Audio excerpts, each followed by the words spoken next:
of an update. So you may remember, I mean, it's the 10-year anniversary of these states coming into the European Union. That meant that in 2004, we had in the European Union what is considered, or what's called by the nickname, the Big Bang Enlargement. Because this was the largest enlargement that the European Union, that club of fellow-minded countries, that single market, that was the largest enlargement that they had on that time. They enlarged from 15 member states, mostly in Western Europe, the ones that you know, right, to 25. 8 of them were Central and Eastern European. And just to give you, so just to give you an idea, right? So here you got the Baltic states of Estonia, Latvia. Do you have a pointer? Yeah. Estonia, Latvia, Lithuania, the Baltic states. Then you have Poland, the biggest of the new member states. The Czech Republic, Slovakia, Hungary, Slovenia. And then your little island of Malta here, and the Greek part of Cyprus. Again, these are obviously not sort of Slavic, Central Eastern European countries. Romania and Bulgaria joined 3 years later in 2007 because they couldn't fulfill in 2004 all the requirements that the European Union set for them. So that brings the EU now to 27 members, and then in 2013 we had the accession of Croatia here, right? In July 2013, Croatia, another Balkan country, joined as the 28th member state of the European Union. But let me go back to so. So I'm talking here mostly to give you some ideas about how the EU perceives the inclusion of these countries. And there's an important term in that regard, and that is called Europeanization. Okay? Europeanization.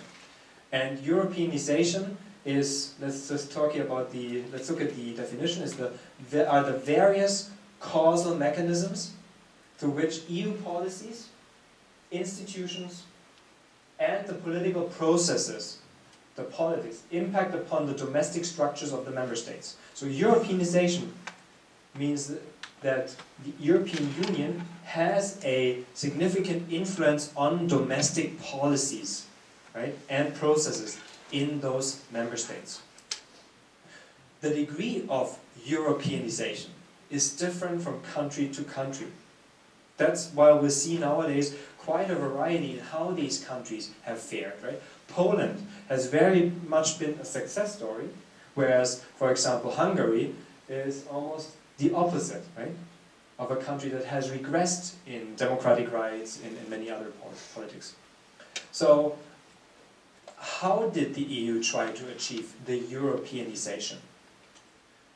You may know that, right, these countries all became liberated, democratic, after the fall of the Soviet Union in the early 90s, 91, and one of the first things they did, they were looking to the West. One thing was NATO inclusion for the security against Russia, and the other was looking towards the accession to the EU's single market and the European Union more generally. Okay? But you cannot just become a member very easily. In fact, these countries had to go through years of adjustment processes to be ready for EU membership. So many of these members started in the mid-90s, right? From 94 to 98, and it took them till 2004 or 2007. So we're talking here between 5 and 10 years of preparation to get into the European Union. Okay? And that was because the European Union has the so-called conditionality, which you have highlighted here in the second paragraph. Okay? And they were called, the European Union in 1993 established the so-called Copenhagen criteria.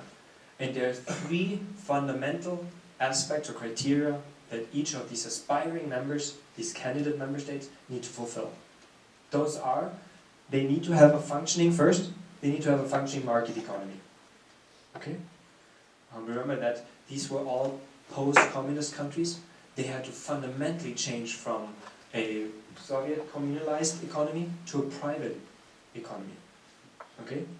Secondly, they had to respect the rule of law and human rights, rights for minorities, and so on. Okay? That meant anything from making sure that the government is more transparent, that the judiciary is independent, that the human rights clauses are inserted in national constitutions, and so on, right? So that you're basically on a liberal democratic level, not only on an economic level that can work with the EU single market, but you're also liberal democratic level with the other EU member states. And thirdly, they needed to have the ability to apply or implement the EU's treaties. And now some of you may know a little bit about the EU's treaties, right? The EU functions on the basis of treaties. But what these countries had to do, they had to apply 80,000 or implement in their country, in their government, 80,000 pages of legal conditions and texts and treaties into their own governance process. 80,000 pages. That's a tremendous task. So no wonder it took them quite a while, right? And only once all these three criteria are fulfilled, then the European Commission in Brussels, the EU's executive, together with the European Council, the representation of the member states in Brussels, they will make a joint decision to allow a country in. And while they are preparing those 5 to 10 years, every year there was an accession report in which the European Union looked at, okay, how are they doing in the rule of law? How are they doing in the independence of the judiciary, right? How are they doing in improvements in environmental policies? And so on and so on. But once they get in, once they are ready, or certified as ready, and they become a member in 2004, that conditionality is really not given anymore. Because now they are full members of that club, the European Union, right? And that's a little bit of a problem that we have to acknowledge, okay? So because before, these countries, remember, they were either, if you think of, they were coming out of totalitarian systems, right? Rampant corruption, low economic productivity, and so they had to restructure everything in the economies and in their government. And they were doing that under EU pressure to become part of the club. But once they are part of the club, there is no continued pressure on them. Okay? So what political science have called it at some point is some sort of backsliding or receding of the quality of their government in some cases. Okay, so that's what I'm trying to express here. Okay, while pre-accession conditionality got locked in through the application of the EU's conditionality Copenhagen criteria, it often remains very shallow, and the EU loses that pressure once they are full-fledged members of the European Union. So, as almost like a strategy, the countries of Central and Eastern Europe, that's CEE, Central and Eastern Europe, these countries formally adopted a massive amount of policies and institutions to satisfy the demands of Brussels, but they were often, or are still today, not properly applied, implemented, or enforced. And, importantly, they have not changed necessarily the behavior of the governmental actors, nor their attitudes. Okay? Actually, a Croatian political scientist, a friend of mine, she called it sort of, a lot of what was going on in Croatia was that we built up, in order to accede to the European Union, sort of, some of you may know the Potemkin villages, right? So we have sort of almost like a fake implementation. We came up with these laws that our parliament, the Croatian parliament, passed, so that Brussels is satisfied. But what happened after it passed, that it was just on the books, but not implemented, nobody really cared about that. Nor did the EU have the power to enforce that or monitor that. So deep Europeanization, that's what the EU eventually would be looking for, requires a normative incorporation, right, of EU norms and rules, so that governmental actors in the Central and Eastern European countries, as well as, of course, in every EU member states, that they incorporate and the political orientation and the political level of quality of decision-making processes in the EU. Now, that sounds kind of pessimistic, what I just told you, but that's why I added the question here, right? initially, maybe you can say a little bit more about that. Was there really an alternative in the early 90s, right? So I think the question, some people, some citizens in those countries now think that there may have not been an alternative at all. It was, they became independent and suddenly they were already again under the pressure from the EU. They had no time to really be independent and sovereign for a long time.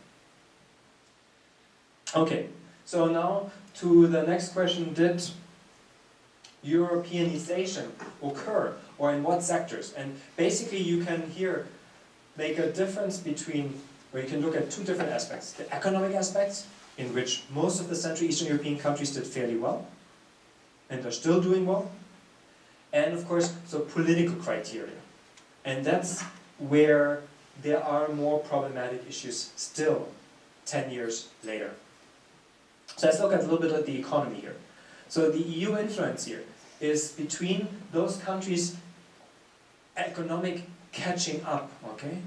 That meant these countries, remember, had to restructure the economy totally from a public economy to a private economy, right? Outdated infrastructures to modern infrastructure. They had to move from industrial and agricultural societies to service-based societies. Okay? All of these were fundamental transformations. So that was very difficult initially, but they had a couple good points. One of them, or very importantly, lower wage costs. Meaning that once they joined the EU in 2004, the people working in these countries, producing cars or whatever it was, of course, were receiving much lower wages. That made them very attractive, these countries, for foreign direct investment, for companies from other countries to set up in Hungary, in Slovakia, in Poland, right? And guess what? Many West European companies, particularly, let's say, German car makers, I remember that because I'm German, right? German car makers, they relocated a lot of their Volkswagen, whatever companies, to Slovakia and Hungary because the wages were lower there. And also the corporate tax rate, by the way, was lower there, okay? So there was almost like an inner European movement of companies from Western Europe to Central and Eastern Europe. Also, of course, that was combined with a fairly well-trained and well-educated labor force. Education was always important during the Soviet time, right? So you had a fairly well-educated labor force that was working much cheaper than the Western Europeans. Very attractive. So in that case, these countries really experienced a sort of boom.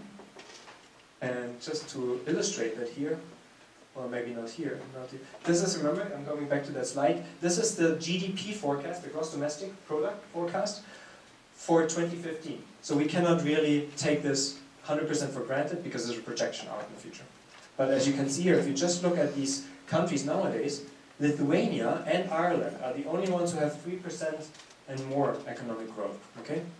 But then most of the other countries of Central and Eastern Europe are in the dark green area, which are between 2 and 3% economic growth. That is way higher, as you can see, than almost all of the Eurozone countries, the countries using the euro here, right? Except for the UK, but the UK, remember, still has the pound. Okay? So in that sense, that tells us that these countries economically really were fairly successful in attracting foreign direct investment, in restructuring the economy. They even weathered the euro crisis relatively well. Poland was the only country, amongst all of them, Poland was the only country that did not experience a downturn during the global crisis at all. And just to show you that as well, but yet there's still some catching up to do. If you just look at this is the GDP per person, so the overall GDP divided by citizens, the number of citizens, in 2013 in thousands of euros.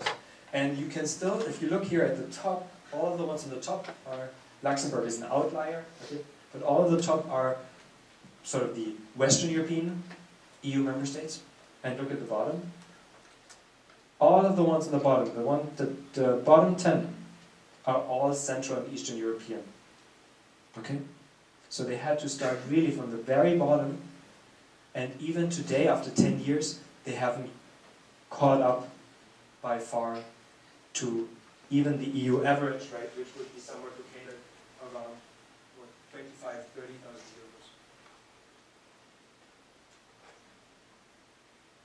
euros. They also, one good thing that's particularly pronounced, of course, during the Euro crisis, but I don't want to get into it right now, was that these countries also had less public, governmental, and private debt. Okay? Because the Western Europeans, EU member states, they were able to accrue much more debt over the past decades. Whereas these countries, because of their structural transformation, they didn't have much resources, so they didn't spend, these countries didn't spend so much publicly, right? And the private consumers didn't spend so much either. So that's actually, that helped them somewhat through the Euro crisis. Okay, so this is the economic sector. Fairly successful, okay? But as you saw, not quite there yet, particularly in GDP per capita. Now, politically, it's more problematic. Of course, we have countries like Poland, the largest member states, very successful. Poland, sometimes ironically, I have to point this out as a German, it's called sort of, the Poland is sort of the second Germany in the EU, right? So it's going to assume the leadership position for the new member states, or for Central Eastern Europe, within the EU. But there are many other countries, particularly Hungary. We have also issues, right, in Romania, Bulgaria, where else? There are a number of other countries. The Czech Republic had a couple of issues in the past years, and Slovakia, where there's a more problematic political culture. Okay? And just to give you some examples. One is the problem of endemic corruption. And I know Professor Kostadinova is an expert, so I don't want to spend too much time on it. But if you just, again, compare Western Europe and Eastern Europe, you see that there still needs some work to be done. This is from Transparency International, the world's largest anti-corruption NGO, and they come out with a ranking, worldwide ranking, of the state of corruption in the countries. Now look at the top 13 countries, here on the very left. Number 1, Denmark and Finland are in the same level. Okay. Followed by Sweden. Okay, Switzerland is not an EU country, Norway isn't either, but Netherlands, Iceland, Luxembourg, Germany, right? Then Belgium, United Kingdom, France. These are all Western European countries.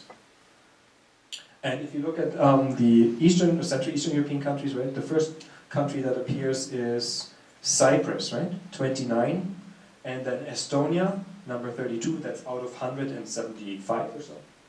And then you see here, most of the countries are in the 40 to Romania 66. But then again, we got Italy, right, 72, a Western European old member state. So, and Bulgaria, number 75, and Greece again, a Western European, 94, right? So there are some issues in terms of, for example, corruption, but also populism, general populism. That has maybe a little bit to do, but I leave this to the expert in domestic politics, with the fact that many of these countries really didn't have much of a choice initially after they became independent, right? And they were basically almost like occupied by the European Union. That now, particularly after the Euro crisis, after having made all these changes, there's a certain disenchantment with Europe, as well as with the domestic government, and that populism is emerging in many of these countries. But make no doubt, there's no doubt about it, populism is also emerging in Western European countries, increasingly, okay? Based on the effects of the Euro crisis.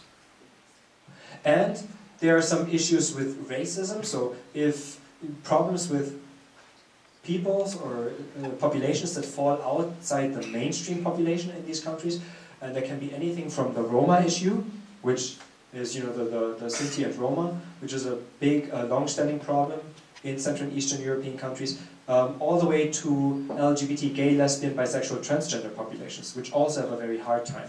And both the Roma, or in general minorities, social minorities, are held in high regard. The respect for minorities is one of the fundamental conditions for EU membership. But obviously there are some issues still, despite being in the EU, in these countries. Another refers to what we would call, when we call countries democratically consolidated, and that means sort of a mature, stable democracy. And again, I will just touch on that because there have been some constitutional changes or also electoral engineering going on when electoral laws are being changed in favor of the ruling party. These are things that should not occur, right? There should not also be a one-party governing, there should be an alteration in governmental power over time. So there are some issues in that regard. Also the independence of judges, the independence of the police, and press freedoms. Things that we take for granted, things that the West European countries take for granted, maybe except Italy and Greece, if I may dare say so. We have problems here in these factors, but again, I think Professor Konstantinova may say a little more about that. And there, of course, there are mixed results in terms of what has happened in the EU. There are mixed results regarding the labor movement and migration, inner EU migration. Okay, because what happened in 2004 when these 10 countries joined? Remember, many of these people there, they didn't see much hope in their domestic economy, so they went actually to Western Europe. Most often to the UK. To the UK and Ireland alone, there were over 1.5 million Poles migrating to the United Kingdom and Ireland. There were many other Central Eastern European citizens moving to Germany, my home country. And I remember that these debates in Germany, they were quite xenophobic. And the European Union even established temporary restriction on the movement of people from Central Eastern Europe, which is actually a right that every EU citizen has. There is an interesting case right now. Now there was a case about welfare tourism, that these citizens from these countries would go to Western Europe and apply for unemployment benefits or other welfare benefits from the rich Western states. And because they're EU citizens, that they may be able to get those. But just on Monday, the European Court of Justice came out with a judgment that's applicable, legally binding for all EU member states, that that's not allowed. Labor movement of labor, of people, in the EU is free, but you're not allowed to go to another country, not work, and then apply for their unemployment benefits. Just to give you an idea of some of these heated issues that are occurring in the EU right now. Okay, so what are some of the takeaway thoughts that I want to leave you with? One is to remember that there is no general answer or no general classification for Central Eastern European countries 10 years after exists. You really have to look at it country by country, right? Like I said, Poland is sort of the start of the Central Eastern European countries, whereas Hungary is the most problematic child. But as a region, if you wanted to do it, the region itself, particularly politically, has not quite been so successful, I would dare to say, than, for example, newly democratized countries such as Spain and Portugal, which only democratized 30 years ago as well. The second point, not only, of course, is the impact of Europeanization of the EU through the EU important, but you also need to have a domestic liberal democratic support groups. Okay? So if you don't have a vibrant civil society, and you don't have, lots of linkages between the EU and Western European member states and Eastern European counterparts, domestically you cannot build an organic liberal democratic society. And, well, there has been the argument made here on the bottom. Some have said that, that enlargement of these Central Eastern European countries has occurred too quick. We should have waited longer to see if they eventually consolidate and mature as a democracy. So the EU has now become more hesitant, more critical against, for example, the future enlargement candidates such as Serbia, right? Montenegro, Albania, maybe even Turkey. And now the EU has one important power, and that's of course the power of the purse, the money. The Central Eastern European countries received a lot of pre-accession funds, as well as so-called regional funds, or support for their farmers, because their farming sector was pretty large. In the past, these countries fairly unconditionally received these funds. From now on, in the new 7-year framework, the EU will link the receiving of those fundings to economic and social objectives that the EU has. So they're trying to increase conditionality to receive funding when you're a member state. Does it make sense? They're delaying and scrutinizing further enlargement, so Serbia will have a much harder time getting in than, for example, Poland in the future.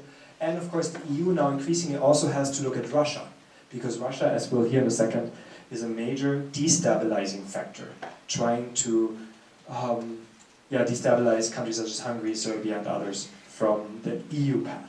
Thank you for your attention.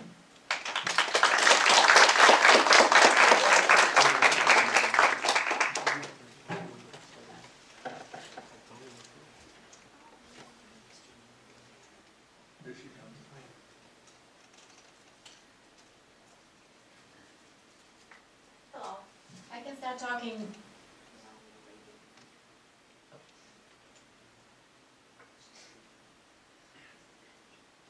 Not to waste time. So, the title of my topic is basically bringing these two parts or three parts of Europe together. This is what started to happen since 2004, bringing together Eastern, Central, and Western Europe in this process. I want to start with an observation that by admitting 8 East European countries in 2004, the European Union was also affected.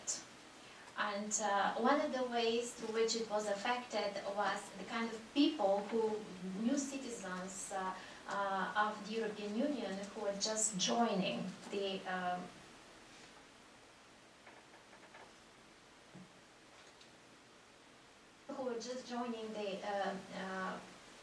this big family of European families.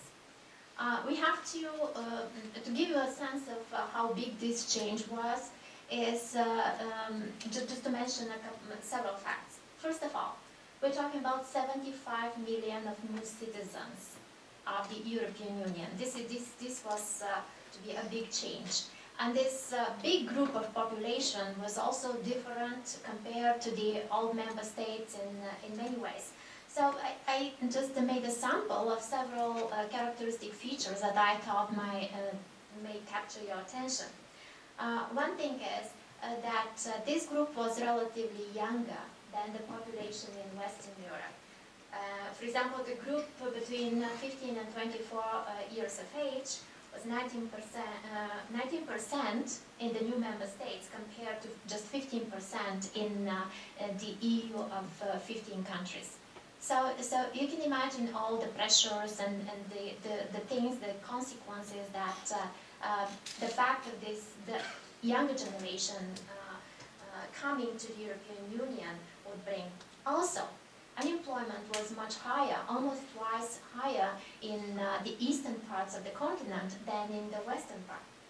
For example, 11% in the new member states compared to the just 6% in Western Europe.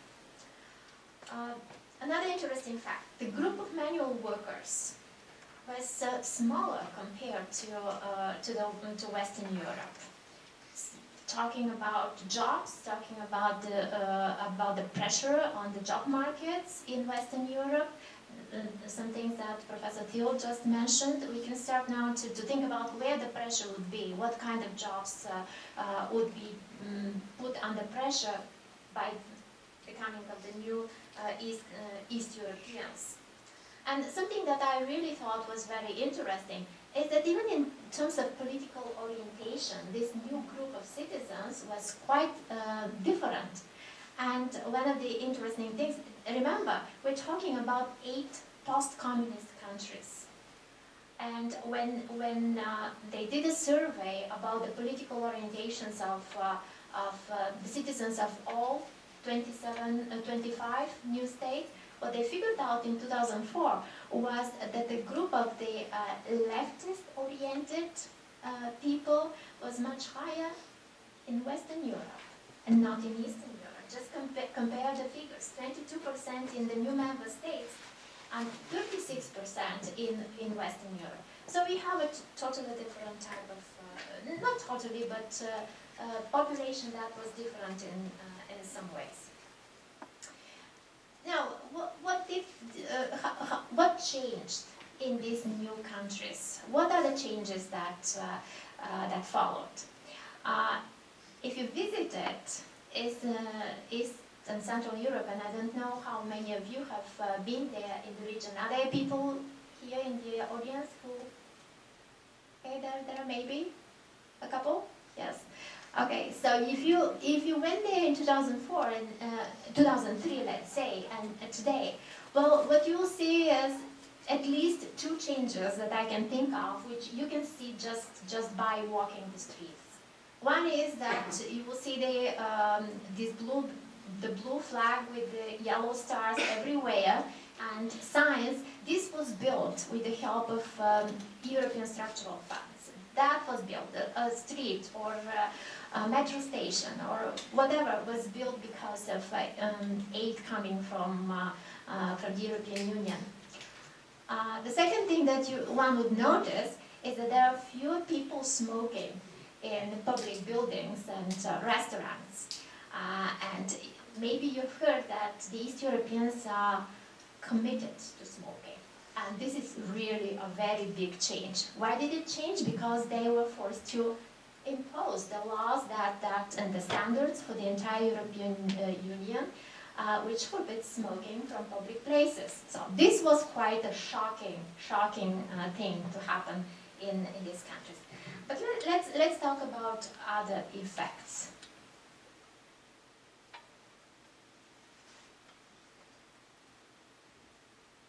It does.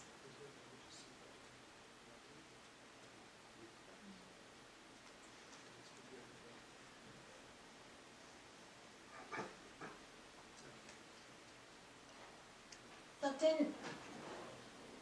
10 years, while we work on this, 10 years later, can we be satisfied with the progress that was made by these two years? Thinking about the changes, we can look at them and start to understand them grouped in three sectors. So we wanted to see positive changes in three areas after the enlargement of the East European countries.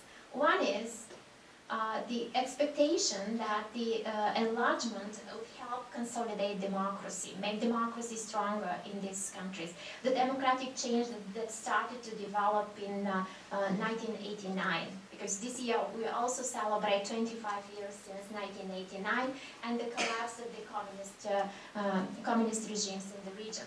A second area of change was we wanted to see reforms that were happening more consistently and at the highest speed. And thirdly, we also expected to see a stronger sense of belonging to Europe, the socialization process within the European Union of these new citizens, of those 75 million of people who just joined. So how well did they do? I will start with the first, democratization. There have been some positive and some not so positive developments. First of all, if we take the issue of political rights and civil liberties, overall we can say that these countries continue to be freer than countries that did not have the chance to join the European Union. When I say freer is that all of them, for example, were ranked by Freedom House as free countries, countries where there is respect for political freedoms and civil liberties and human rights. Now, it is important also to know who we compare with. So, if we compare to other post-communist countries which did not join the EU, the picture is totally in favor of these new member states. They are considerably freer. Now, there is some backsliding, though, which Professor Thiel just mentioned about. And let's talk about this, because this is really the area where much of the concern that we have today about these countries lies. The populist backlash. It happened sooner than expected, some people would say. almost immediately after accession. What happened was we saw in Poland, we saw in Hungary, we saw in Slovakia, then we saw in Bulgaria, we saw in other places where the transitional elites, the elites that carried out the transition during the 1990s, were removed from power, and what happened was new parties started to emerge and win elections and form governments. And these new parties mostly were populist and personalistic type of organizations, of movements. Why are we concerned about this? First of all, because many of them didn't have quite a well-developed ideology. All of them ran on the platform that they are against the corrupt transitional elite. They blamed the elite of the 1990s that they for betraying the people. So the only thing that they were promising was, we will save you from the people, for the good people. We will save the good people from the corrupt elite. But what we also see is two forms of populism in Eastern Europe: hard and soft.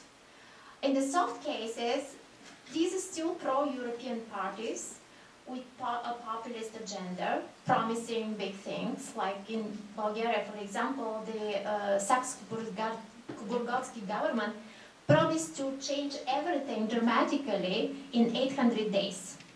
That's it. Now, every one of you can imagine that this cannot happen. It's not realistic. But the most important thing is there will be no corruption. So this was the promise that they committed to. But more or less, this group of the soft populists was pro-European. So they would listen to what is happening in Brussels and what the advice from there would be. Not always willingly, but still at the end they would do what they would ask to do. There is also, however, the hard form of populism, where you have populist parties that combine also some Euroscepticism, some nationalistic elements, and xenophobia even. And I will go through a few cases which will help you understand what kind of governments we're talking about. In Poland, it happened the next year. So in 2004, Poland became a member of the European Union. In 2005, the party Law and Justice, led by the twin brothers Kaczynskis, came to rule the country. Well, it's true that they held there only for 2 years, and they're still the second big parliamentary group in the Polish Sejm. But they came to power, and since 2005 they have become the party has become more conservative, it has radicalized, more nationalistic. Hungary, Viktor Orban's name is a name that perhaps all of you have heard. We have been very concerned after Fidesz came to power in Hungary about the way the country was governed, and the ideology of the party, which initially in the 1990s was pro-liberal, was very much part of the anti-communist part of the political spectrum, and then year after year it became more radical, more conservative, and more Eurosceptic. There have been some quite controversial constitutional changes which were initiated by Orban's government, and interestingly, some of these had to be revoked just because the European Union intervened and Brussels protested against such illiberal developments in Hungary. Orban has been very harsh on the media and on civil society, and his authoritarian style of leadership is what troubles many of us. Then you have Slovakia, Smer, led by Robert Fico. Again, but it's a softer type of populism. They came to power, they're still in power, and they're very active in Slovakia. Even recently, the Czech Republic, that it's interesting, we never thought of the Czech Republic as a country that we would see this type of populism. Now they have a party, ANO, which in Czech means yes. Nobody knows yes to what. No, it's kind of, the only thing they say, we are against corruption. And that's it. So, but what they are for, that's not quite sure, but it's another type, another form of populistic movement there. So, talking about populism, why should we worry is the big problem. Now, there are some people who think that there are Eurosceptic parties in the West too, and they're quite right. Those parties, we're talking about the National Front in France, we're talking about parties in the Netherlands, about parties in Germany, almost everywhere in Western Europe. They have sent members to the European Union Parliament, and they have sent more members than the new member states in Eastern Europe. So one would say, well, the new member states, they just suffer the same ills. Why should we worry? Why should we worry? Because these are not consolidated democracies yet. We don't want them to have this type of political actors. Plus, in Central Eastern Europe, they came to power, they formed governments. And that's what especially troubling. Should we have expected this backlash? Maybe we should have. And here I don't quite agree with the hypothesis that the populists came to power because of the European Union. The East Europeans didn't have the time to enjoy their independence. Because the idea of joining Europe and European Union was extremely popular. Throughout the 1990s, huge majorities in these countries. It was not an elite-driven process only. The public wanted EU membership. So we have these countries being very active in pursuing the membership. I think that the coming of populism is more a result of the very difficult reforms, economic reforms through which the East Europeans went through in the 1990s. And this was a reaction against some of the measures that had to be undertaken. It remains to analyze in more detail which one holds and which one will turn out true, but just keep in mind that it's more complicated than just we were invaded by the EU. They were not invaded by the EU. And yet another way to think about this is, and to try to assess the threat of populism, is to compare to other countries. Why compare only to West European countries? Compare to other countries, to countries such as Russia, Latin America, and then see who was more successful and where populism posed a bigger threat. Just think about Vladimir Putin in Russia, and you can start to build a picture from a comparative perspective. The most important thing is whether these countries have really developed the capacity to sustain the democratic developments in the future. With regards to economic reform, what has changed? Many things changed.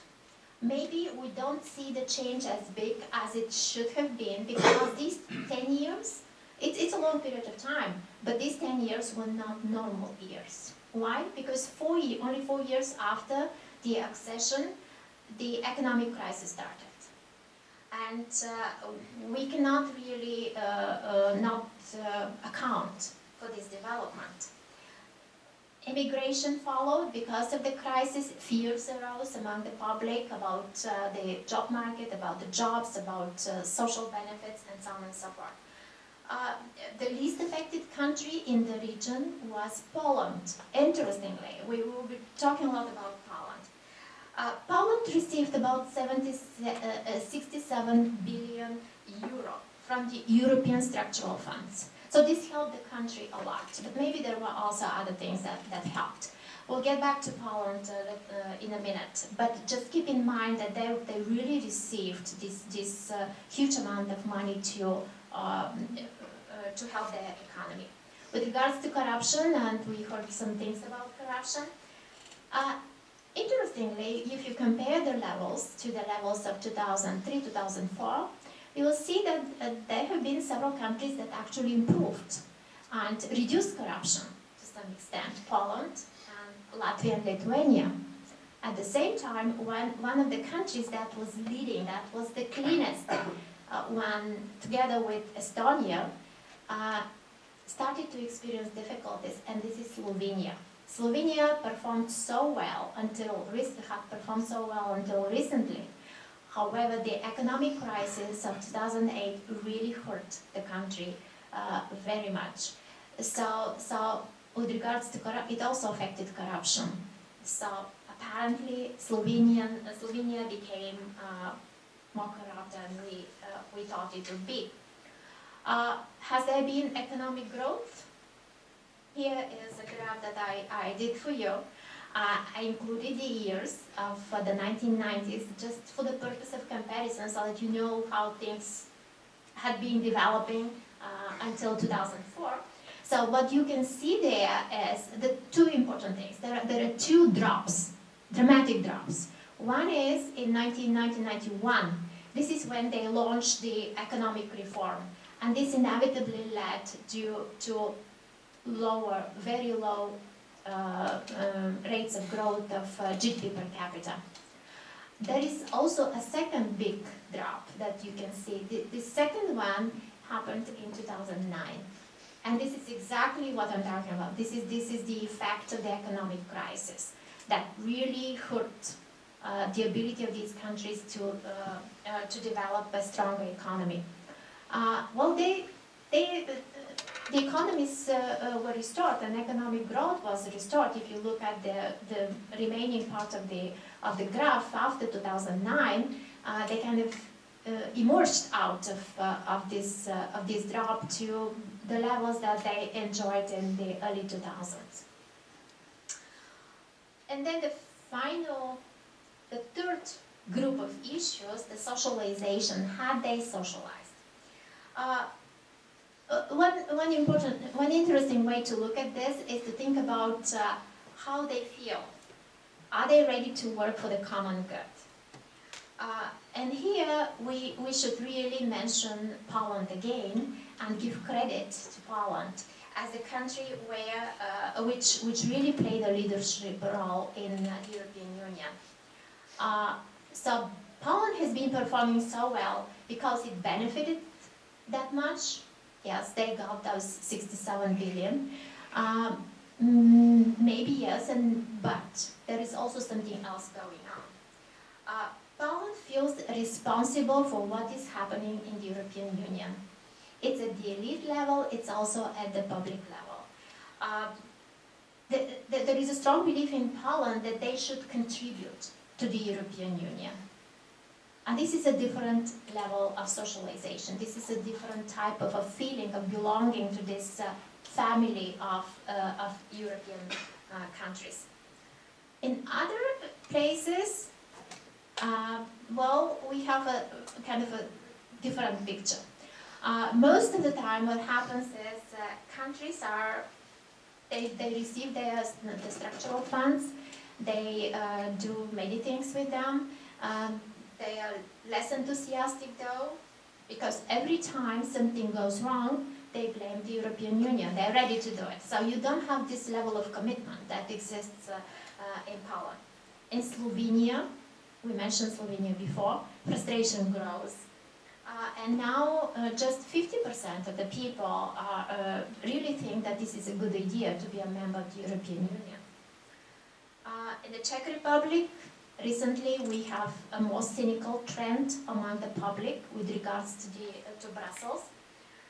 In Hungary, there have been voices against membership. Just a couple of days ago, it was the Speaker of the Hungarian Parliament who made a remark saying that actually Hungary may consider cancelling its membership in the European Union. this is the Speaker of the Parliament.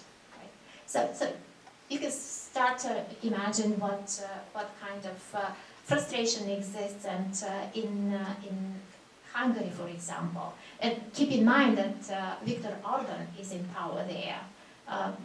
A government that is very much Eurosceptical and very much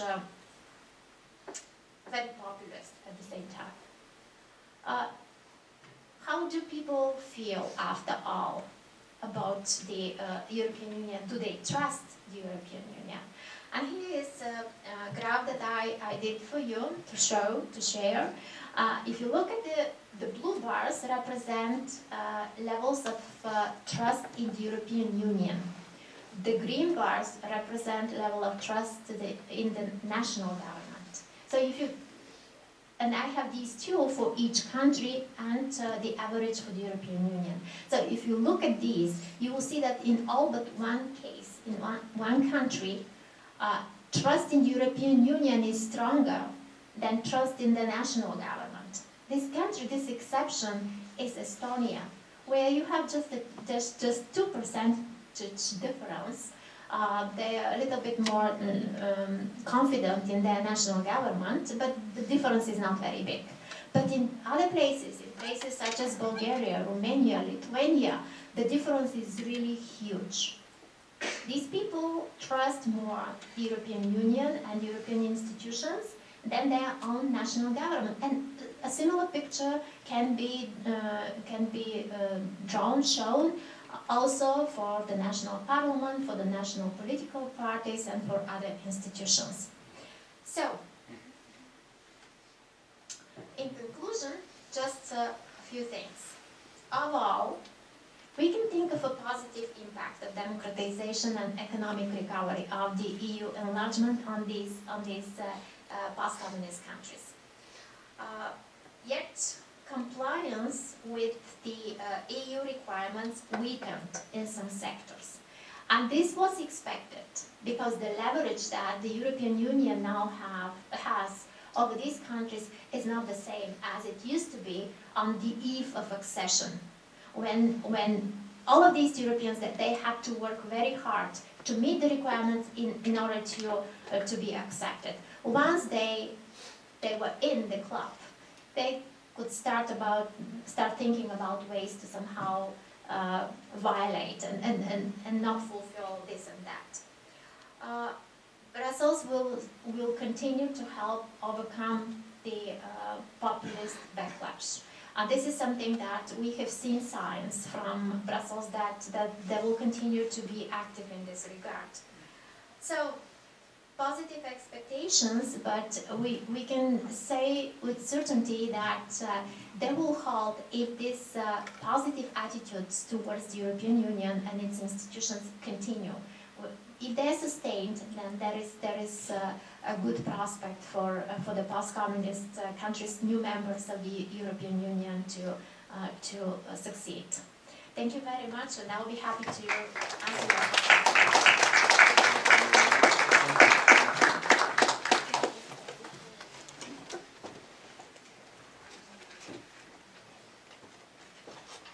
After an hour, maybe I could do a song and dance to make sure the rest of you stay here.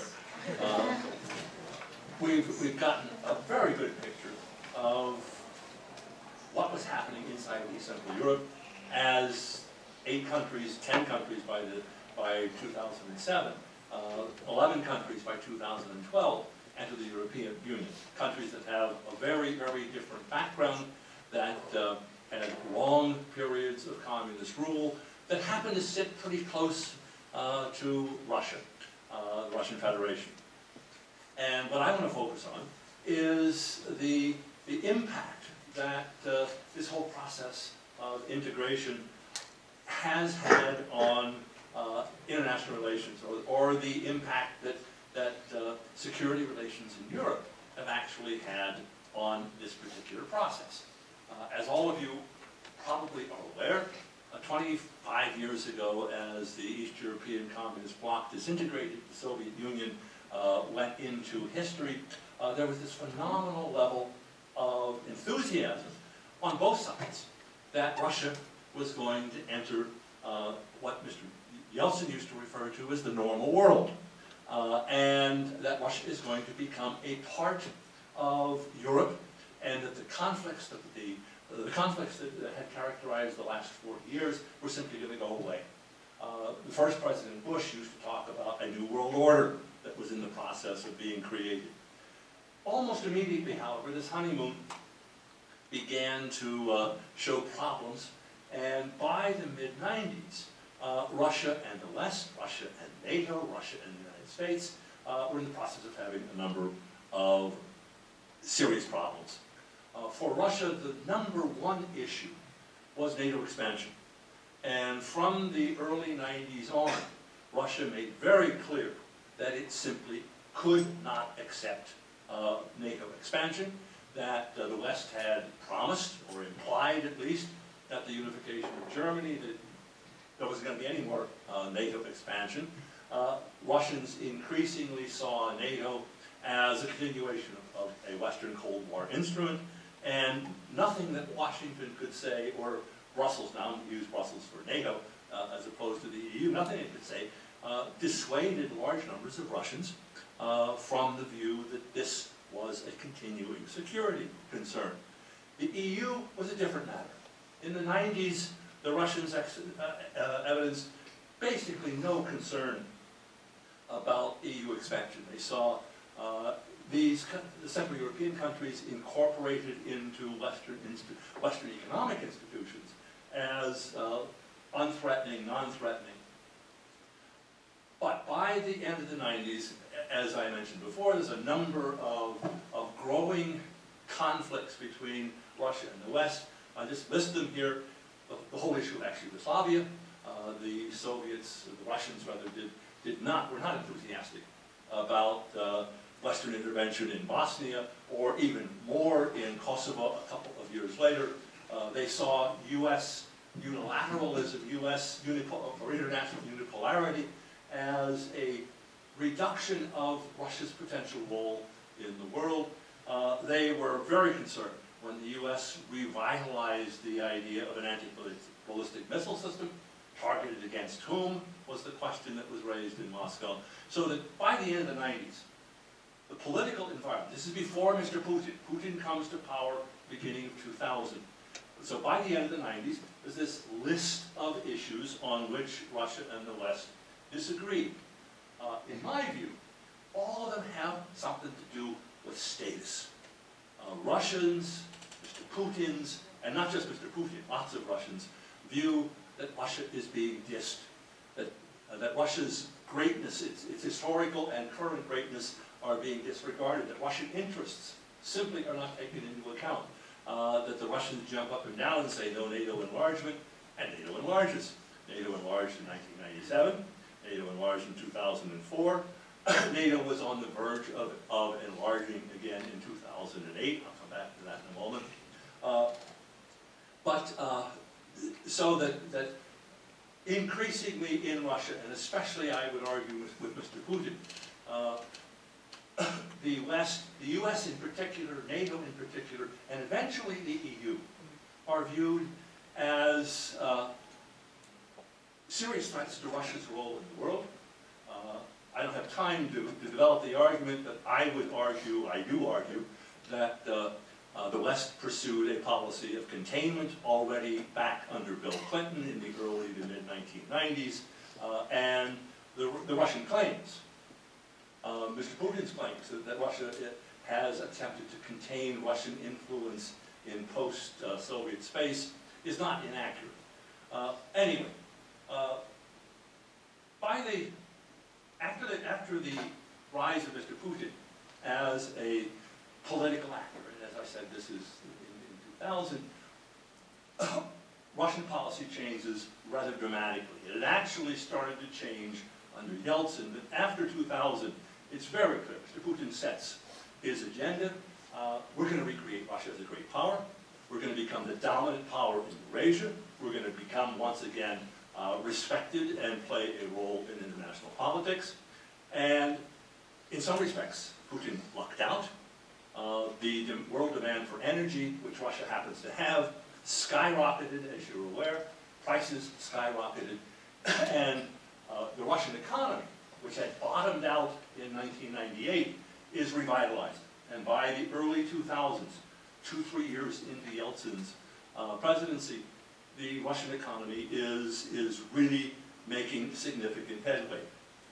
Here's the map of EU expansion with the light blue colors are the countries that we're talking about. In particular, the purple countries in the southeast of Europe are Romania and Bulgaria, those that entered the EU in 2007.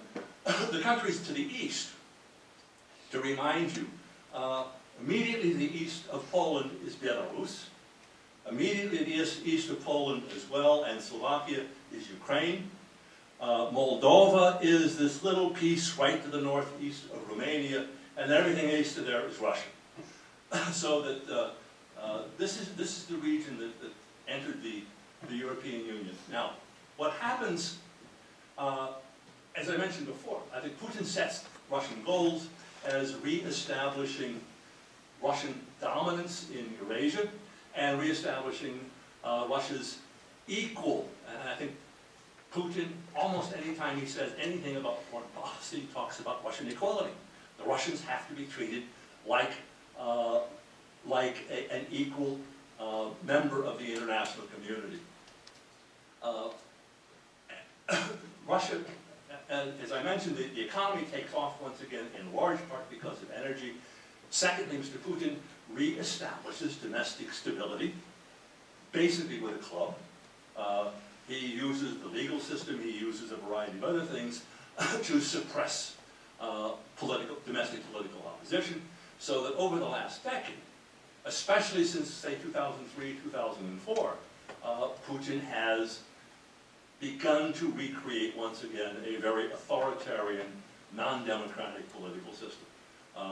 There are many in the West who argue that Russia was a failed democracy. I don't think it was a failed democracy, or is a failed democracy. The leadership isn't committed to democracy. It's committed to a facade democracy,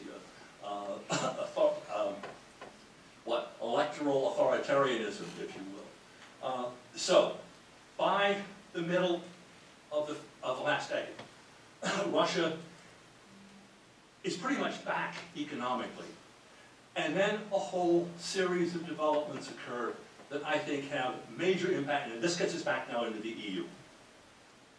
2003, 2004, 2005, so-called color revolutions take place. Some of you may have heard of them. The first of these is in Georgia, the second is in Ukraine, the third is in Kyrgyzstan in Central Asia, and in all of them, nominally pro-Western, nominally democratic political forces come to power, overthrow Mr. Putin's friends. Who are Mr. Putin's friends? Mr. Putin's friends are relatively corrupt, authoritarian political leaders with whom he can do business. So Moscow had a relatively easy time doing business with Kiev in 2003. By 2005, they got a real problem. They got these guys that they have to deal with who are much more interested in establishing relationships with the West, in joining the EU, so that these color revolutions represent a security, from a Russian perspective, a security threat, because they are part of something else that the Russian leadership is concerned about, and that is the potential erosion of power of this authoritarian elite that now runs Russia,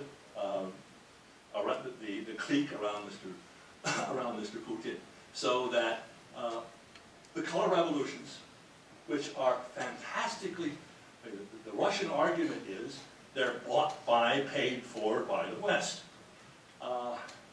They also had real deep local roots, but what is evident is the EU, the West, the United States, Western NGOs played an extraordinarily important role in training, educating, funding these particular organizations. Poland was probably the most significant external actor in supporting the Orange Revolution in the middle of the last decade in in Ukraine. So that one of the points that's been made already about the increasingly vital role of Poland within the EU plays out in these developments in 2005.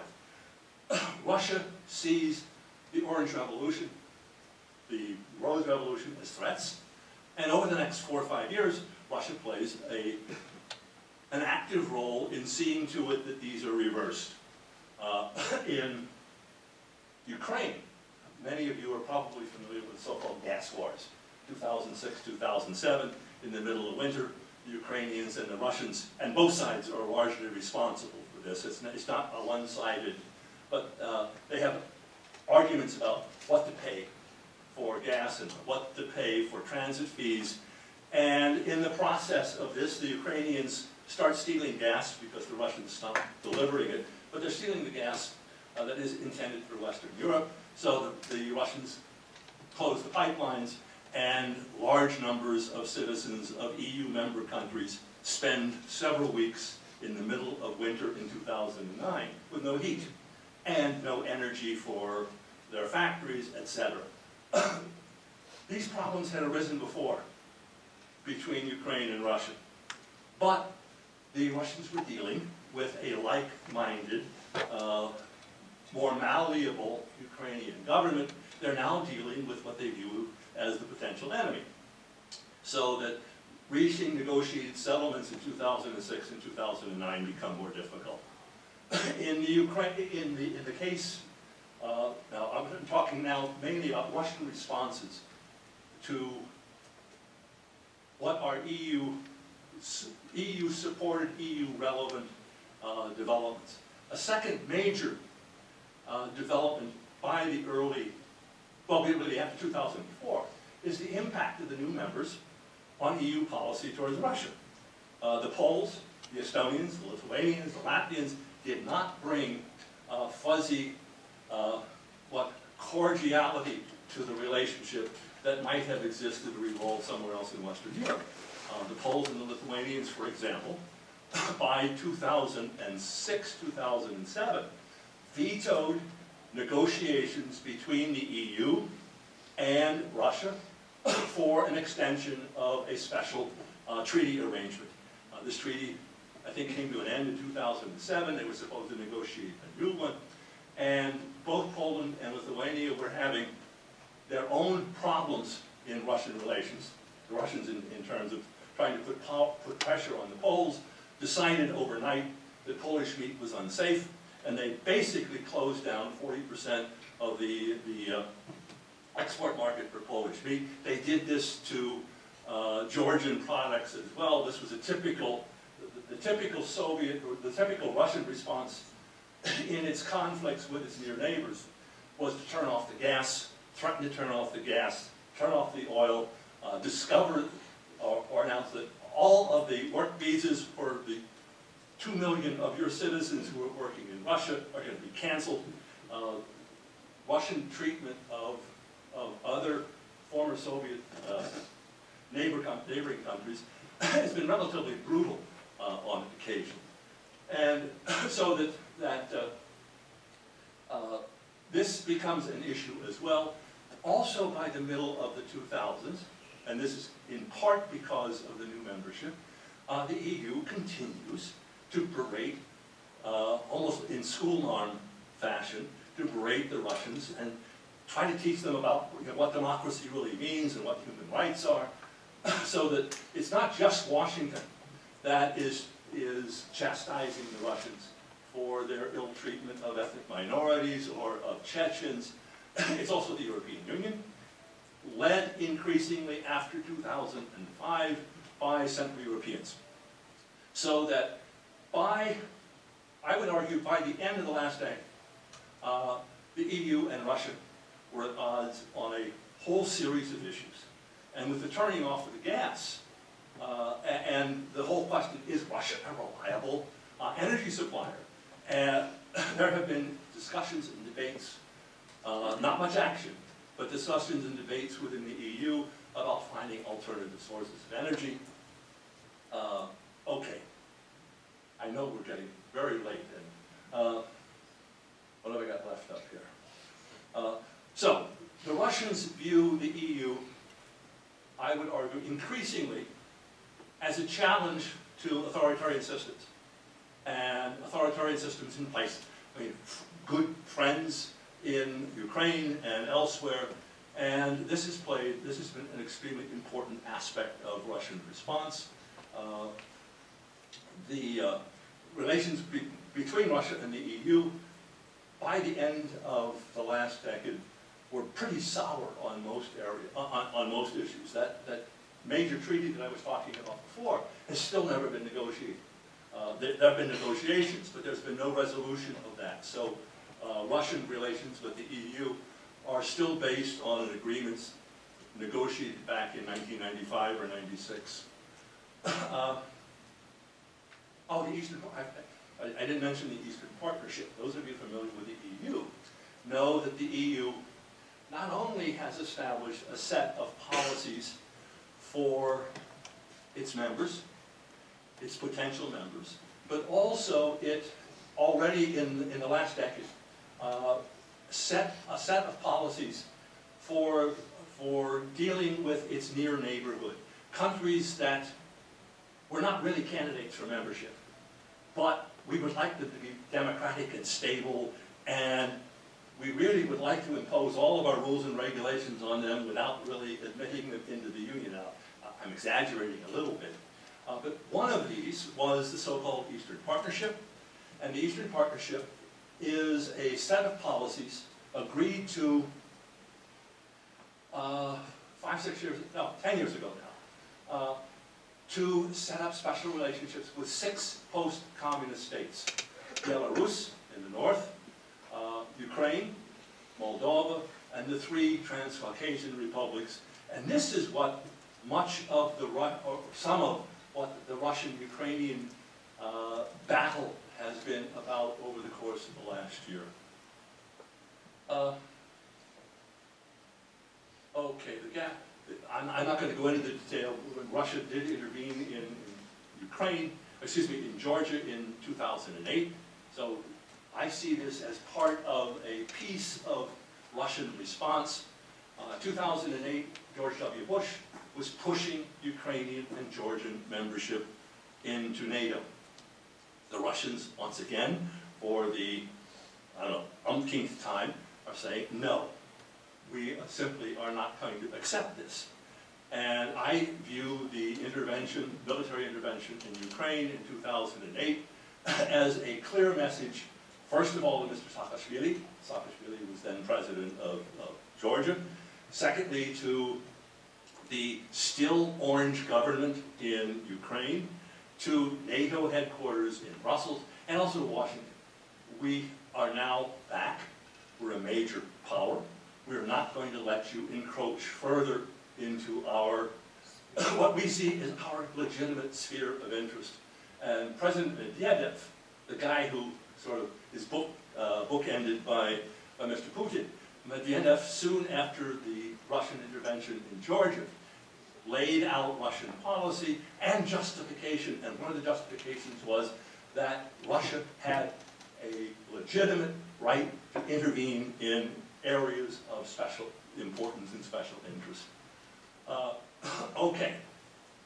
The Russian-Ukrainian conflict is, in many respects, more of the same.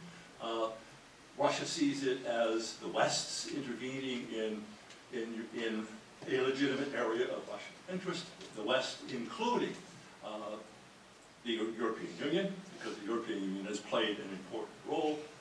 And the confrontation of the last year now is one that involves not just Russia and Ukraine, but also the European Union and the United States.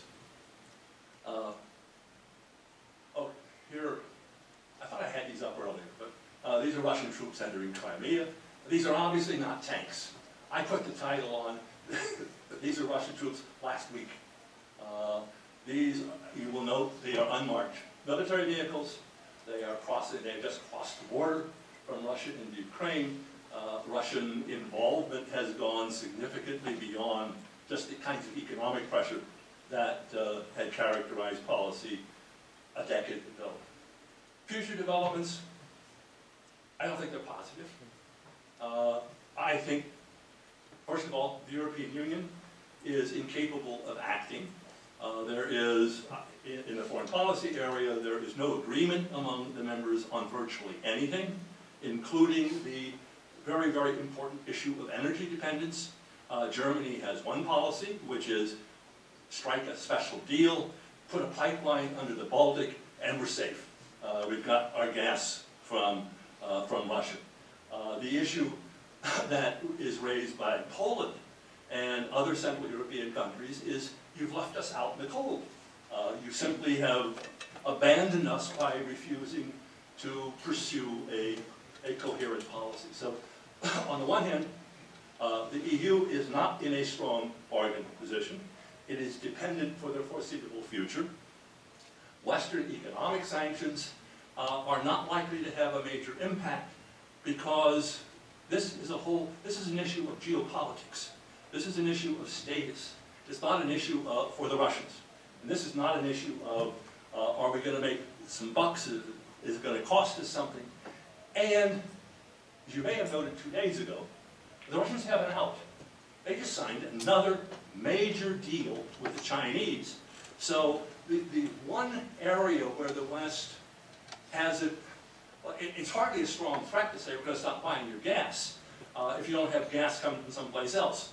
So 40% of all the energy consumed in the EU comes from Russia. A couple of years ago, right? On average. How do you use that as a pressure tool against the Russians? Unless you find alternatives, American gas exported to Western Europe might be an answer a decade from now, not next week, not next year. So this is the one issue. The West is not in a strong bargaining position. The Russians are very clear what the West's potentials are, and they're in the process of finding alternative markets for their energy. And China, as you no doubt are aware, China is this still expanding economy with virtually no indigenous energy sources, at least gas and oil, and Russia is a major potential player. So, I don't see this whole relationship being resolved in the immediate future. The relations between the EU on the one hand and Russians, between the Russians and the US, are likely going to continue at this very conflictual level. Thank you.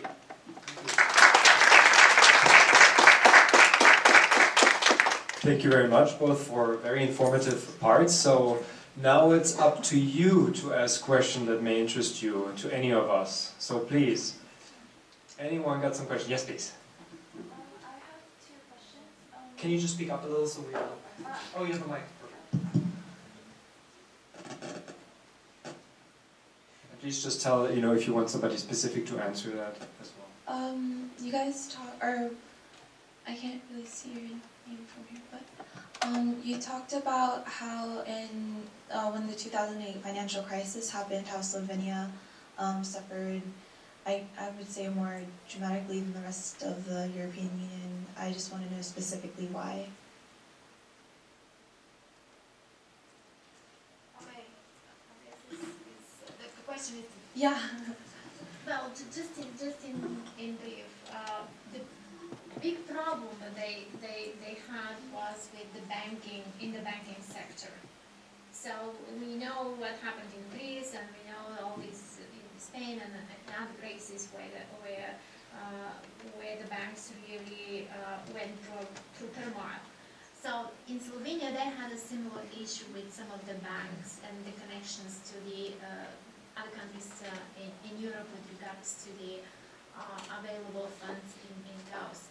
There was also one trial that showed convincingly, many people thought, that the government hasn't been very transparent, was not very transparent in the way they handled the crisis and the things. And one interesting detail of this is that the former Prime Minister Janša was actually sentenced to jail time because of a corruption scandal, the way how public funds were spent on military contracts, and how the government misused and didn't handle the crisis well.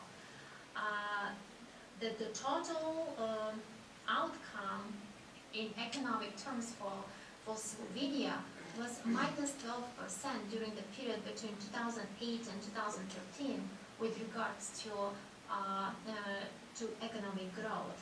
And this is quite a lot compared to the rest of countries.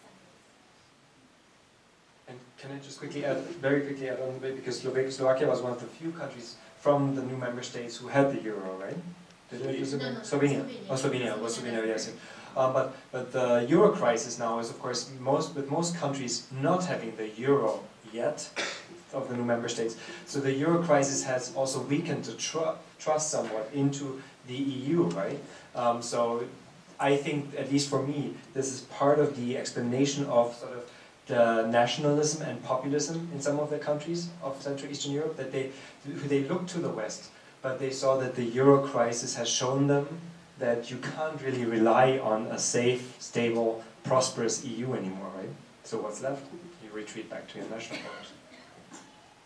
And then I had just one more question. Was when you said that Poland has felt a sense of responsibility towards the European Union,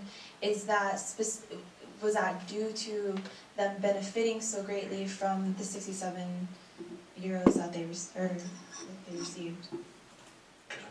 I think that's obviously a very important part, but important as well. Poland is a large country. Poland is the size of it. I mean, Poland joins with a population in roughly the same category as the UK and France and Italy. Germany is the only country in the European Union that is significantly bigger. Poland sees itself as an emerging great power. And I think this applies not merely to the political elite, but also to a broader part of the population, that Poland has a role to play in European politics that Slovakia or Slovenia will never play. Poland has 40 million people. Poland has a large economy. Poland now has one of the key leadership positions in the European Union. So that the rest of the old members of the EU are beginning to recognize this as well. So that there's a whole set of factors, I think, that explain the Polish attitudes. Poland playing this major role within the EU, and I would argue for the last 6 years, in trying to influence policy towards Russia, and on energy, and on support for democratic political movements in Ukraine. They've also made major efforts to try to influence the political process in Moldova, which is in Belarus, which is a very authoritarian state. So the money was obviously a factor, but it's part of a much bigger set of issues. And if I may just add, it was a lot of money, right? A huge sum of money. But also keep in mind that it's a big country, right? So 40 million people. So if we calculate per capita, then it really explains why so much is what they got.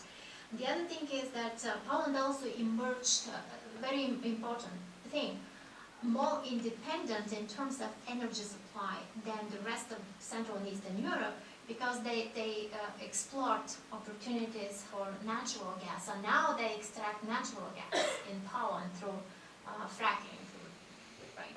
Controversial, that's true, a controversial method, but still for the Poles, the people think that it's less dangerous to them than a future Russian invasion. So they've also reversed the pipelines so that they can, if the Germans agree, they can actually turn the pipelines around and bring gas into Poland from Germany, which is their immediate neighbor to the west, so that they are in a more independent position than, say, Latvia, Lithuania, Estonia, which depend 99% on Russia for their gas and oil. And then lastly, of course, I also think that, you know, the leadership in the country itself plays a role, right? And after the Kaczynski brothers, during the Kaczynski years, 2005, 2006, it was really, Poland was a pain, okay? So you had, you know, Poland was complaining to the EU at every opportunity that they had, the government, you know, they're not going to do this, they're not going to do that, right? Trying to push back. With the new government of Tusk, and from the Civic Platform, that was much more of a pro-European government, expressively so, and so Poland, of course, the leadership has also helped to really consolidate a good relationship with the EU. Yes, please. Victoria.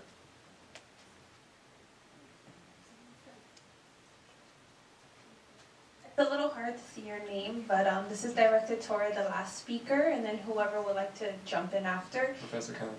Thank you. In your last slide, you said that you don't see any possible positive solution for the EU to actually work with Russia.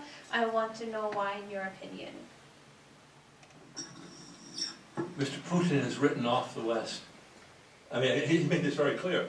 I mean, he hasn't quite said that, but he's basically said, I would argue, on and off, ever since 2005, the West does not respect us.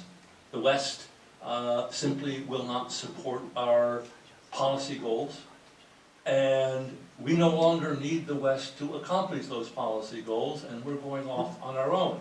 A couple of things, beginning, as I mentioned before, especially the EU, but also other Western European institutions, were constantly berating the Russians for human rights policy, and for lack of democratization, and for slipping behind. And about 2006, the Russians came out with this major propaganda campaign. We have our own kind of democracy. We have sovereign democracy, and sovereign democracy means, first and foremost, we pay attention to nobody else's ground rules. So that you've had now for the better part of a decade, Russia claiming that the single most important threat to global security is the United States, or NATO, it depends upon which one he's focusing on. Secondly, he has responded very, very negatively to European meddling in the what he views in the internal affairs of Russia, as well as in Russia's near neighborhood, which is this Russian sphere of influence. And okay, the Russians have reinitiated modernization of their nuclear weapons. They have significantly upgraded, probably after the Chinese. They've spent more in the last 5 or 6 years in rehabilitating, rebuilding a military. The Russians actually have an army again. 7 or 8 years ago, they had nuclear weapons, but they really didn't have a usable military. So they've done a whole bunch of things.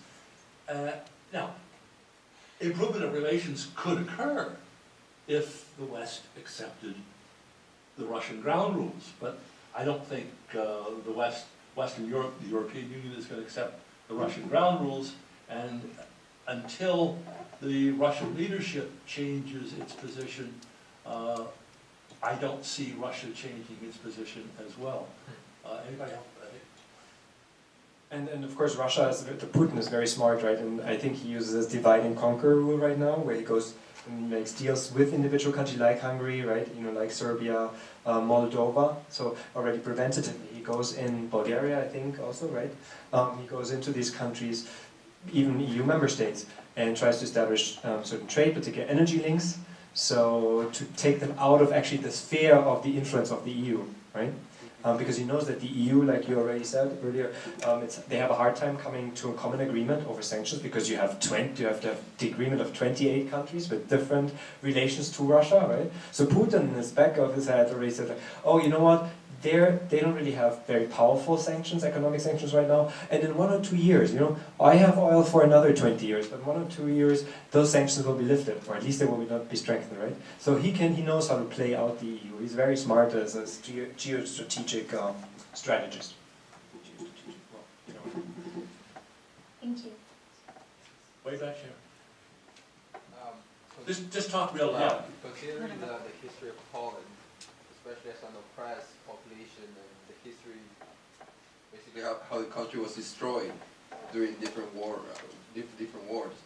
do you think it's as an external factor, it's a protection what they try to expose to the outside world, that they're actually now consolidating their power? Because from what I see, when the Russians invaded Ukraine, right, the first thing that the Polish Prime Minister said is Poland is next. So how strong is this fear of power of Russia towards Poland? Well, the fear is very strong.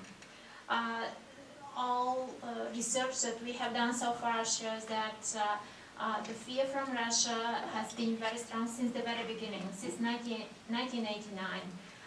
In the early 1990s, when these countries were applying for NATO membership, fear of Russia was, Russian invasion was the first thing they would bring up.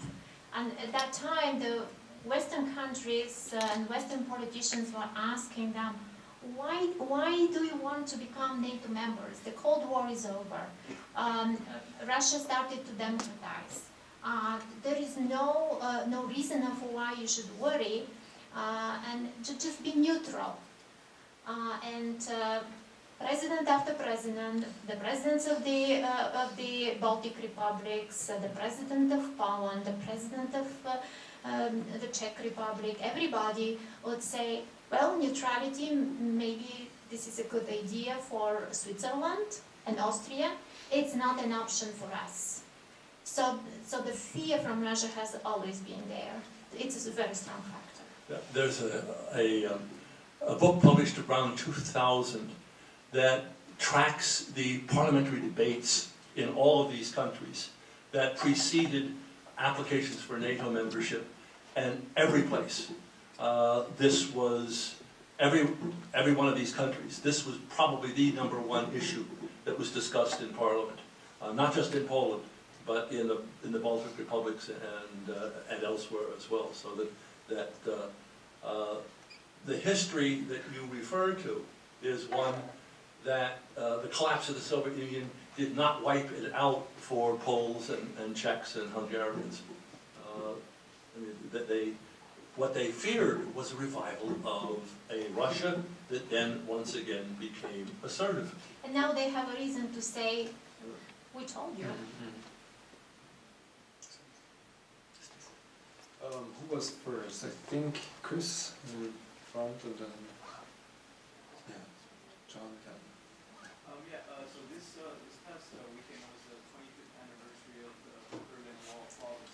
At the ceremony, Gorbachev had a few comments that he spoke about that after the fall of the Berlin Wall, that U.S.'s attitude and the West's attitude towards Russia was a negative attitude that has led to the state we are now. He says that we're on the brink of another Cold War. I know you touched up about the whole scenario, but how much you think of like what he said is just fear mongering, or it's actual reality? I think it's reality. Now, I can't argue that had the West behaved differently, Russia might not have gone the same way. My argument is that what the West did between 91 and 98 or so contributed to the fearmonger, those in Russia who were more assertive, more nationalistic, who were not supportive of the kinds of reforms, whether they would have had as strong a voice had Russia really been integrated into decision-making issues, for example. I have no idea. I think the issues that Gorbachev is referring to is almost immediately the U.S. gets involved militarily through the Partnership for Peace in all of Russia's neighbors. Now, was this only a goodwill gesture, or was this to influence and stabilize independent post-communist countries? I think it was probably both. In Moscow, it was seen as NATO expansion into Russia's legitimate sphere of interest. The US almost immediately began pushing alternative pipelines. Central Asia is extraordinarily rich in natural gas, but also oil. Now, how do you get it to Western Europe if you don't send it through Russia? And if it goes through Russia, this is the argument, then it gives the Russians even more influence over energy. So we've got to find alternative paths. And the US was probably the single most important country in pushing for a pipeline that went from Kazakhstan, Uzbekistan, Central Asia in general, across the Caspian, and then we have minor problems doing this because obviously you can't go through Iran. But the US was a major pusher of that. And so I think that the other issues were on almost every issue of confrontation, the Russians voiced their views. Now this is, I think, Gorbachev, and the West said, we hear you, and then went on and did something very different. Now, maybe it would have been impossible to respond to some of these Russian concerns. But as I said before, I think what Western policy did was confirmed for many Russians, the worst case scenario. The Putin argument is, we were down and you kicked us in someplace. That the West took advantage. And it wasn't just the United States, it wasn't just NATO, it was the EU as well. Now, I mean, this is the Russian position. The West took advantage of Russian weakness, and that's going to stop. So I think that there is much to be supported in that argument. Some of you, those of you who are taking IR theory courses, obviously know the work of John Mearsheimer. John Mearsheimer is an extreme example of a neo-realist. And Mearsheimer has an article in the second last issue of Foreign Affairs, which is a major foreign policy journal, in which he argues the crisis in Ukraine is the West's fault. Now he argues this on the basis of his theoretical perspectives that the world has been two powers competing for influence, and if one makes certain moves almost of necessity, the other side will make counter moves. I mean, that's his argument. It goes much further than Mr. Gorbachev, by the way. Well, let me stop there. I'm talking too much. Can I add something to this?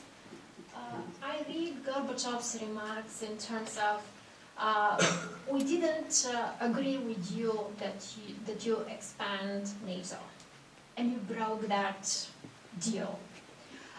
Gorbachev was, as much as he was admired in Eastern Europe in the late 1980s because of the policies of glasnost and perestroika, I can tell you that what he said the other day was not welcome in Central Eastern Europe now, because he's speaking about a totally different thing.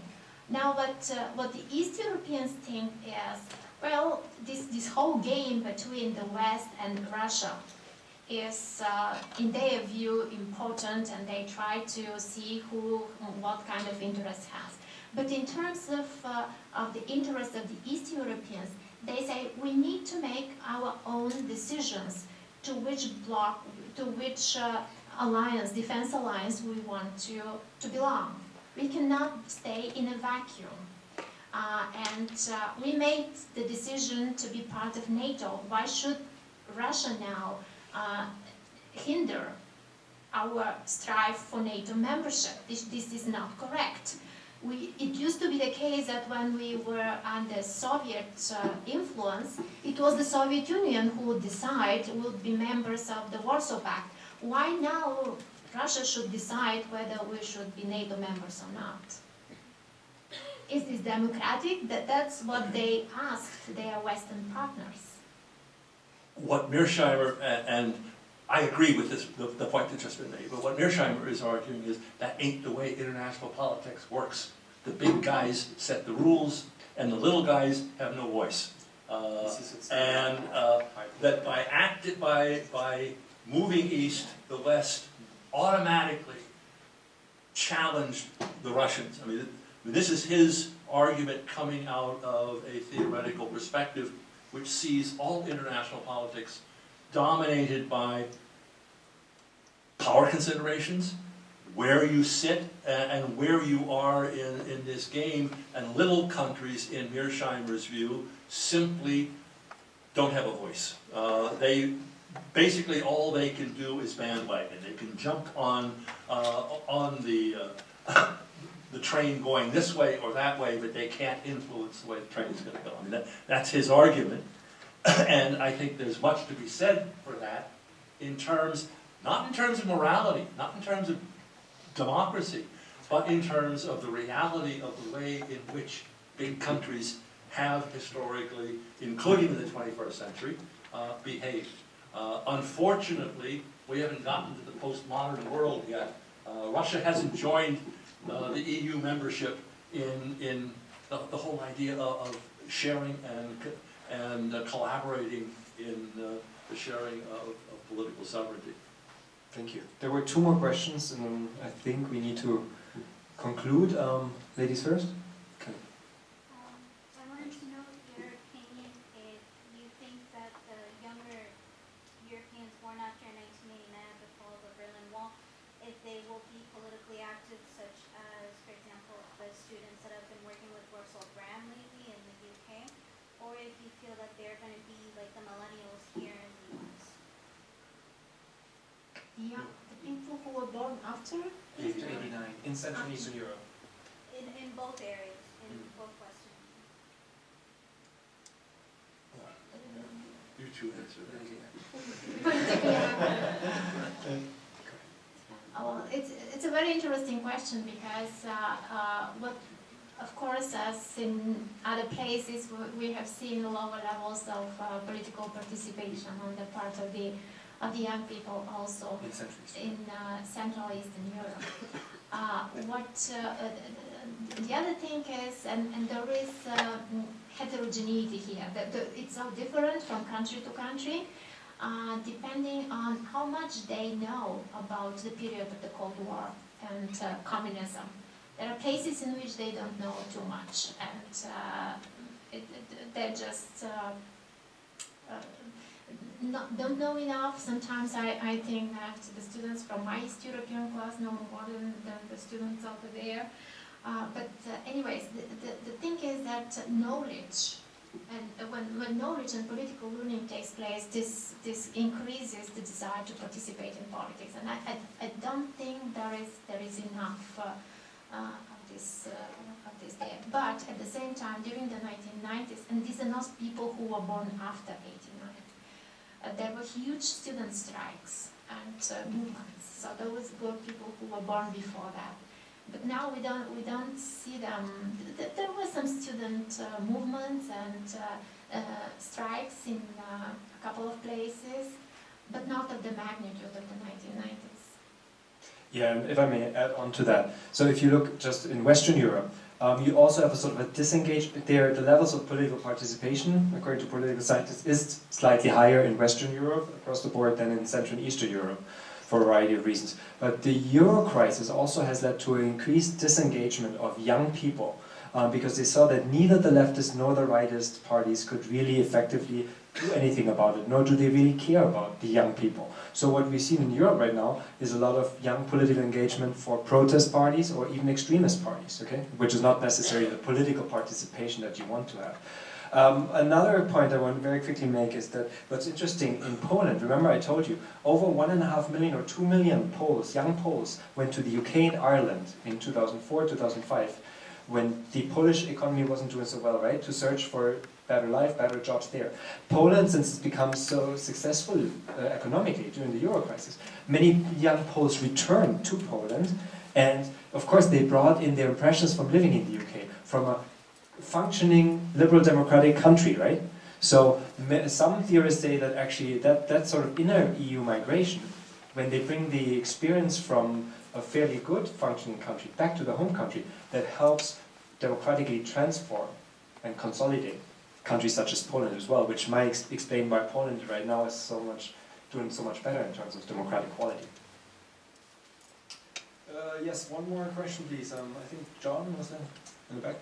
Yeah, following on some of the questions that have been asked already, I was wondering if anyone wanted to comment on Russia's use of responsibility to protect in terms of ethnic rescue, and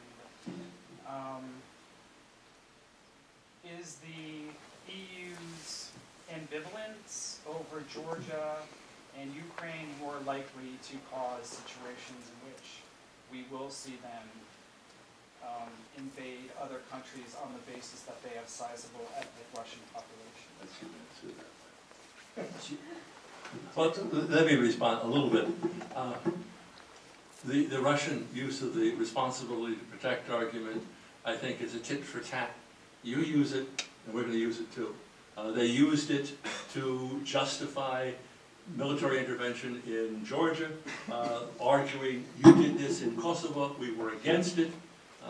We thought it was inappropriate, but if you can do it, I mean, basically the Russian argument was very blunt. If you can do it, we can do it. So their justification for intervention in South Ossetia and Abkhazia really piggybacked off the Western arguments for military intervention in Kosovo. And they've made, I mean, the Crimea case, they made more or less the same argument. I don't think that is really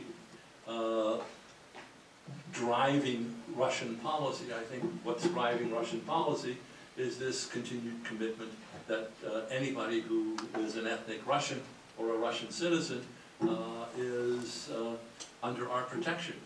It's fair game.